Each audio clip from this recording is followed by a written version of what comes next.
You told yourself it would only be 5 minutes.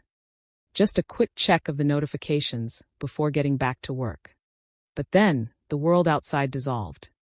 You fell into the infinite scroll, and when you finally looked up, an entire hour had vanished into the glass rectangle in your hand. You feel a strange mix of exhaustion and guilt, wondering why your willpower is so incredibly weak. But I want you to listen closely. You are not lazy. You are not failing at life. Your brain is simply doing exactly what it was programmed to do over millions of years of evolution. The problem is that you are living in a digital environment that was designed to exploit those ancient programs. To understand how to escape, we first have to understand the chemical commander of your behavior. Most people think dopamine is the feeling of pleasure you get when you achieve a goal or eat a delicious meal. They are wrong. Dopamine is not the molecule of reward. It is the molecule of more. It is the chemical of anticipation, the itch that demands to be scratched. When you see that red notification bubble, your brain isn't tasting honey. It is feeling the hunt. This is what scientists call the reward prediction error. Think of a slot machine in a dark casino.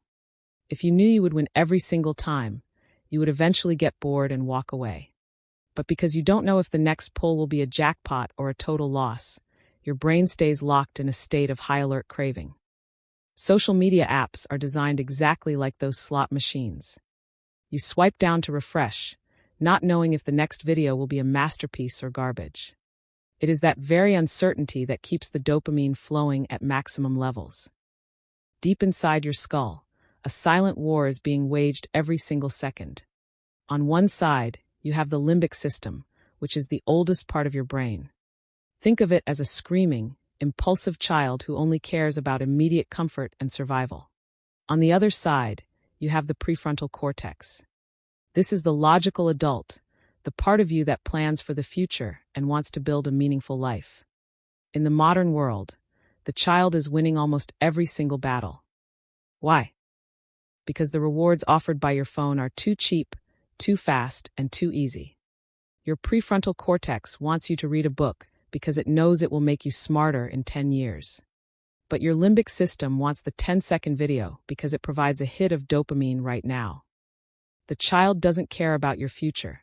It only cares about the next hit. As you continue to feed this cycle, something dangerous begins to happen to your baseline.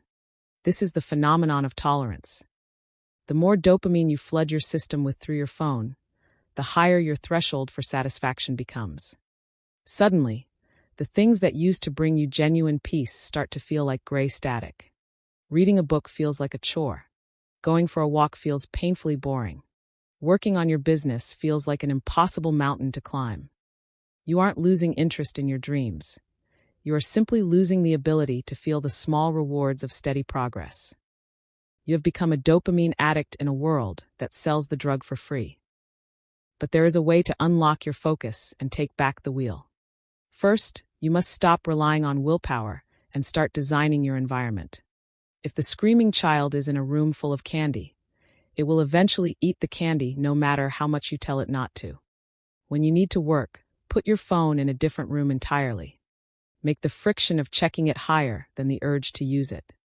Second, implement the 10-minute rule.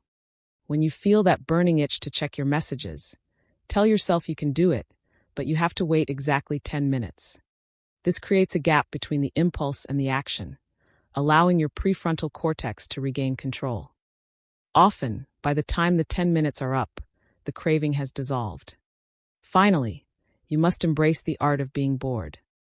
Dedicate your weekends, or at least one full day a month, to a dopamine detox. No screens, no digital noise, no cheap thrills. Let your brain reset its sensitivity so that the simple beauty of real life can become vibrant again. The glass screen is a window to a world that doesn't exist. The life you are meant to build is waiting for you on the other side of that distraction. You have the key to your own cage. You just have to be brave enough to set the phone down and walk out. If you found this realization helpful, consider joining our community at Psychology Unlocked. We are here to help you understand the mind, so you can finally master your life.